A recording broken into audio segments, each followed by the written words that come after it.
pessoal, bem-vindos a mais um vídeo no canal. E hoje eu vou falar um pouquinho sobre o lançamento da semana, que é o GPT-4. Acabou de ser lançado, na verdade, fazem 2 dias que eles anunciaram. E o GPT-4 ele já está disponível para uso limitado, eu vou falar um pouco sobre isso, na plataforma deles para quem é assinante, ou seja, quem assinou o GPT Plus lá e paga assinatura mensal, essas pessoas já podem utilizar o GPT-4 com algumas limitações. Eu vou mostrar isso aqui no finalzinho do vídeo para vocês.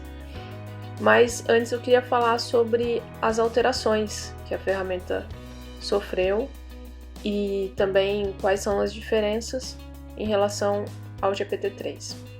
Bom, eles lançaram e eles apresentaram um vídeo demo sobre as novas funcionalidades, e o que mais impressionou as pessoas foi que agora o GPT-4 ele consegue interagir com imagens. Então aqui, por exemplo, no texto que eles publicaram, eles colocam o exemplo de um meme que eles informaram ao GPT, eles perguntam para ele o que essa imagem, por que essa imagem é engraçada, e aí ele explica isso. Então isso já é uma coisa nova mesmo, porque o GPT-3 era simplesmente baseado em texto e agora ele interage com imagem. Só que o que é importante a gente saber? Pelos projetos que a empresa tem anunciado, por exemplo, o Duolingo está usando, que é uma empresa que oferece cursos para ensinar línguas, tem algumas outras empresas também que estão utilizando até para pessoas que de repente precisam de um auxílio no supermercado porque a pessoa tem alguma deficiência visual e ela pode usar um aplicativo e ler os produtos, então lendo as imagens. Isso já vem ocorrendo com algumas empresas que estão utilizando o GPT-4, só que essa utilização é por meio de API. Então, lá no chat, se você é assinante Plus, você pode ter ficado um pouco decepcionado, porque ainda não está aberto para a utilização de imagens. Então, essa foi a grande novidade e o que mais chamou a atenção, só que eu quero falar sobre as outras diferenças que a gente pode usar, né? Quem é assinante, né? Quem tem acesso pode utilizar, que é o seguinte: a precisão de GPT está muito maior. E eu queria mostrar aqui para vocês essa comparação aqui, porque no estudo que eles publicaram, eles mostram a diferença do GPT-4 para o 3 em algumas provas. Então eles submetem lá a inteligência artificial a alguns exames, e vejam isso aqui. Essa primeira linha aqui, não sei se está dando para ler, mas é uma prova de cálculo. O GPT-4 já foi submetido a essa prova e foi muito bem. Se vocês derem uma olhadinha aqui, nem tem um bloquinho azul, porque o 3, a gente já sabia que ele não era tão bom assim em matemática, ele não tinha sido tão treinado em matemática. Mas o 4 já. O que tem sido muito falado é que agora o GPT-4 ele vai ser muito utilizado para programação, para desenvolver código. Tem muitas pessoas, muitos programadores já falando sobre isso. Se vocês procurarem na internet, tem algumas já resenhas aí sobre isso. E assim, eu não sei vocês, mas é um pouco assustador. Olha o resultado do GPT-4 na OAB dos Estados Unidos. Eu vou achar aqui para vocês, que é o BAR, chama BAR Exame lá, que ele foi bem, e comparado com 3, assim, ele acabou indo muito bem. Eu acho que aqui em cima tem um resumo, que é na outra página. Acho que é aqui, deixa eu achar pra você. Aqui. Ele foi muito bem no exame da OAB, ele ficou no primeiro quadrante ali de desempenho. Então, ele foi muito bem. E ele passou por outros testes também, testes de biologia, a Olimpíada, ele ficou entre o 0 e o primeiro. E, enfim, é um pouco assustador porque a capacidade do GPT-4 aumentou muito. E sobre as empresas que eu tava falando aqui, ó, que o Duolingo começou a utilizar essa Be My Eyes, que é o que eu falei pra vocês de deficiência visual também, eles já estão utilizando.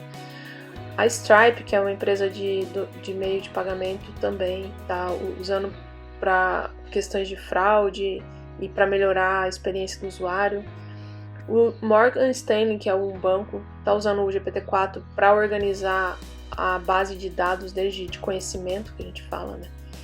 E também eu achei interessante isso daqui da Khan Academy, que eles estão usando para ensinar. O ChatGPT está sendo usado num teste lá, é um programa piloto para que ele ensine sobre assuntos, né? A Khan Academy, gente, é um site que ensina diversos assuntos lá, computação, matemática, é muito didático e eles agora estão fazendo esse teste lá com o chat como um professor, vamos dizer assim, né? E até o governo da Islândia para preservar a língua deles, enfim. Tem alguns projetos, mas como eu falei, esses que utilizam imagem é através da API. E a API não está disponível ainda, tem como entrar na lista de espera. Mas o que surpreende muito dos resultados, né, dos exames e tudo mais, é que agora o GPT-4 ele consegue, primeiro, eles ampliaram muito o conhecimento dele com relação a línguas. Então, assim, para quem usava o GPT-3 em inglês e aí utilizava em português, dava para ver claramente uma diferença. Ele era bem melhor quando você fazia as perguntas em inglês. Parecia que ele sabia mais, vamos dizer assim, ele era mais inteligente. E aí, agora, isso vai mudar bastante, porque embora português não esteja aqui nessa lista, ele está melhorando muito no aprendizado de línguas e ele, digamos assim, né, tem essa capacidade, né, de aprender, porque é uma inteligência artificial, então o resultado dele vai ficar cada vez melhor em outras línguas que não o inglês. A gente precisa testar, né, o português. Eu fiz alguns testes já e, assim, a capacidade dele de compreensão é bem maior, as respostas que ele gera, ele tem uma capacidade de entender o contexto melhor também, e isso porque ele melhorou muito a quantidade de texto que ele é capaz de processar. Então, se antes eram 3.000 linhas, agora são 25.000. Então, assim, a capacidade dele está muito maior. E isso faz com que ele possa, por exemplo, participar de debate e consiga desempenhar muito próximo de um ser humano. É claro que os problemas dele de poder informar coisas erradas continuam pela questão do viés. E isso é até uma preocupação da OpenAI, porque ela quer que as pessoas aprendam sobre o que é a tecnologia para que elas possam usar da melhor forma possível. E aí, eu queria trazer aqui, gente, para vocês uma reportagem do The New York Times que eu achei muito legal, que eles mostram aqui, né, como que ele, primeiro que ele está bem mais preciso, ele também melhorou a capacidade dele de entender o contexto. O The New York Times conseguiu, né, ver o teste de imagem, então olha que legal, a pessoa tirou uma foto da geladeira dela e falou assim, quais são algumas refeições que eu posso fazer com isso, e ele vai e responde para a pessoa o que ela pode fazer. Então imagine assim como que algumas aplicações vão surgir aí no futuro e como que isso vai impactar a nossa vida, né? Porque é bem impressionante. E a velocidade que isso está evoluindo, né? Porque o GPT-3 é de quando? De novembro, que ele veio a público, e agora a gente está em março e já tem uma diferença grande da capacidade de compreensão da máquina, né? E uma outra coisa também que é muito importante é por que o GPT-4 assim, mais inteligente, né? Vamos usar essa expressão, mas é basicamente porque ele foi treinado com mais textos, ele recebeu mais informações, então ele consegue responder as coisas de uma forma melhor. Então ele recebeu mais informação durante esse período dos pesquisadores. Então, ele está mais potente, está melhor para gerar conteúdo. Ele vai ter uma capacidade também bem maior de criar coisas mais específicas, para responder e-mail, para, enfim, fazer textos, bem melhor mesmo. Só que ele ainda vai apresentar os problemas que eles falam, né, de alucinações. E isso é muito importante a gente entender, porque a gente não pode usar o ChatGPT como uma simples varinha mágica que vai resolver todos os nossos problemas. É óbvio que ele vai facilitar muito, e eu recomendo muito que todas as pessoas aprendam como utilizar, porque eu acho que daqui para frente muitos empregos vão ser impactados com isso. Claramente, muitas empresas já estão atrás disso, já estão utilizando. Então, acho que é muito importante, sabe, a gente entender como que a gente pode utilizar o ChatGPT no nosso dia a dia, na nossa profissão. Mas é muito importante a gente entender também quais são as limitações. Porque como é uma inteligência artificial, você vai fazer uma pergunta para ele, ele vai te responder. Essa resposta estará certa? Não necessariamente, porque depende muito de como você fez essa pergunta. A gente precisa aprender a fazer a pergunta e, principalmente, a verificar as respostas. Essa semana aconteceu uma questão que ficou bem claro isso, assim. O ChatGPT, ele não é o Google, né? Não é um site de busca. Ele é um sistema interativo que vai te prover respostas. Nem sempre essas respostas estão corretas. Melhorou muito. Eles dão até aqui o exemplo de uma pessoa, né, que no passado eles perguntavam sobre uma pessoa e eles davam o chat dava a resposta errada do relacionamento dessas duas pessoas aqui. Oren Etzioni e Eli Etzioni. Desculpa a ignorância, eu não sei quem são essas pessoas, mas o chat respondia que eles eram irmãos e agora já responde que são pai e filho, mas ainda tem a informação errada aqui sobre a profissão de um deles. Isso aqui é um exemplo. Semana passada aconteceu um problema bancário nos Estados Unidos, o Silicon Valley quebrou praticamente, e aí o Fed teve que, enfim, intervir e tudo mais. E alguns, eu estava acompanhando o Twitter e teve um brasileiro, um influencer, que postou lá uma lista de empresas falando que aquelas empresas seriam impactadas pelo banco, porque segundo ele, aquelas empresas tinham dinheiro lá e elas tinham perdido tudo. E aí muitas pessoas acabaram descobrindo, acredito porque essas pessoas testaram perguntar ao ChatGPT e descobriram que ele gerou aquela lista no ChatGPT.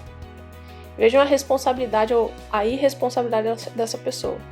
Essa informação com certeza não estava correta, porque o chat ele tem várias informações. Então, se de repente no passado uma startup levantou dinheiro lá fora,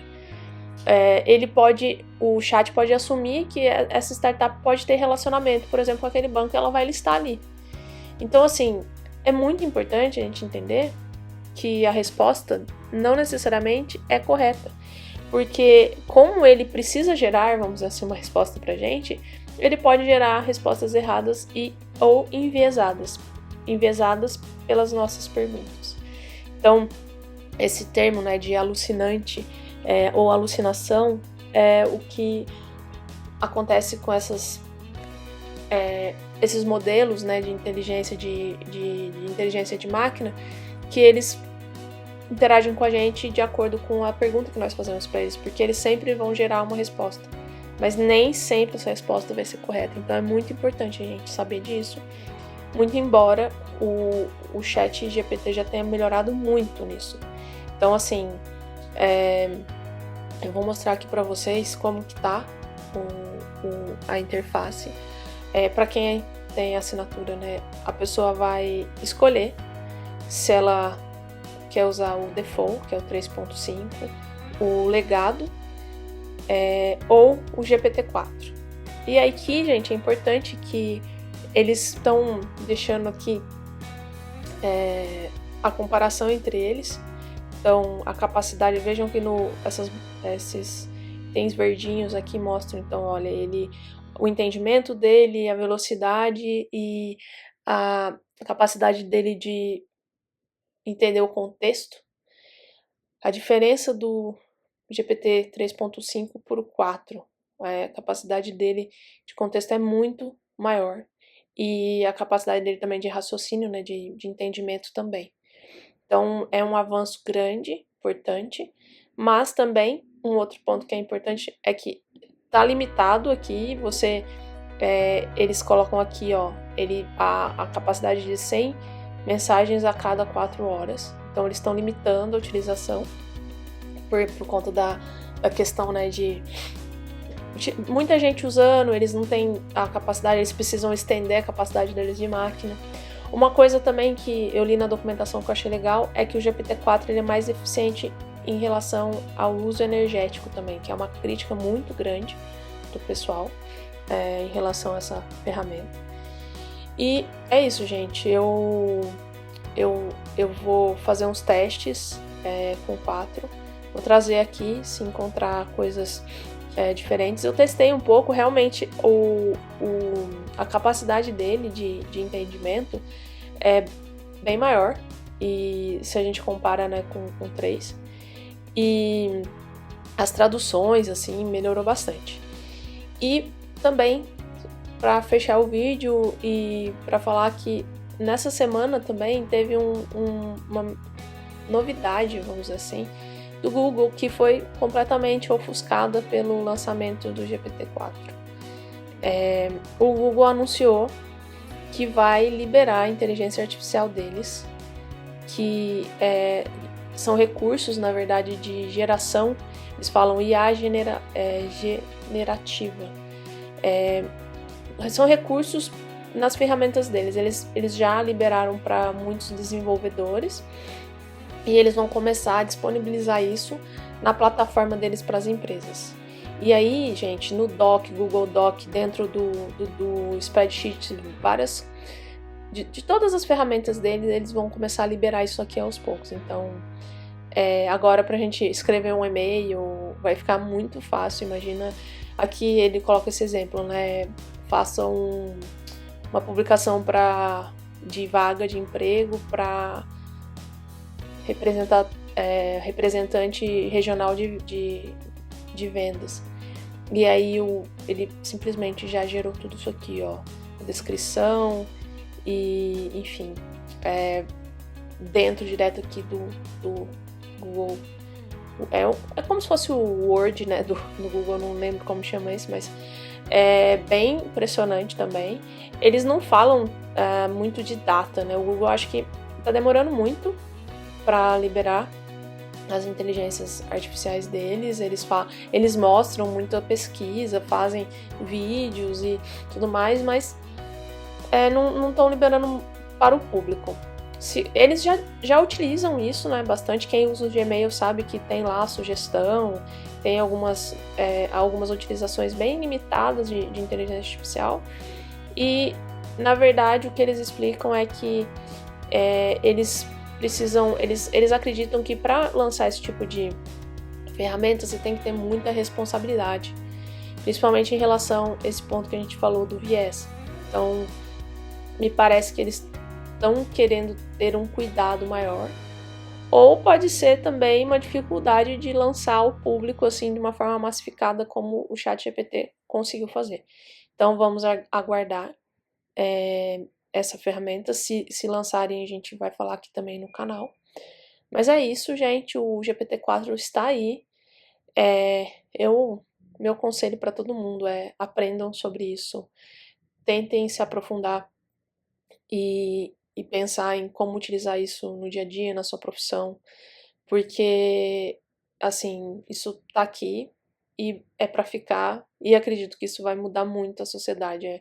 É um divisor de águas muito parecido com o surgimento do Google e dessas ferramentas, só que uma potência muito maior. Imaginem que ele agora, né, com o GPT-4, ele tem uma capacidade assim de ser um assistente muito, muito poderoso para quem trabalha. Ele ficou em 10º no exame da OAB americano, que é um exame difícil. Não que a OAB não seja, mas enfim, é conhecido por ser muito difícil. E ele, com certeza, agora tem uma capacidade estendida. Se já impressionava, se o GPT-3 já conseguia ajudar em muita coisa, imagine o 4, imagine os próximos. E o que é importante para a gente saber é a questão das limitações, porque sim, é uma ferramenta muito boa, mas precisa ser supervisionada. Então, se a gente tiver esse conhecimento, com certeza é um grande diferencial, porque essas máquinas, elas não vão trabalhar sozinhas, né? Então, por isso que eu acho muito importante a gente acompanhar todas essas mudanças e entendendo como que isso se aplica no nosso dia a dia e também na nossa profissão. Então é isso, gente. Essa é a grande notícia da semana. Se você gostou aí do vídeo, curta, compartilhe e se inscreva no canal para receber os próximos vídeos. Obrigada. Se você gostou da proposta do canal, fique ligado e deixe nos comentários sobre quais temas você gostaria de aprender. Estamos ansiosos para saber. Não se esqueça de se inscrever no nosso canal e nos acompanhar. Em breve traremos mais conteúdo.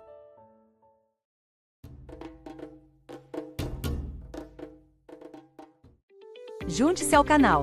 Nos ajudem compartilhando o vídeo com amigos e familiares. Nos veremos em breve.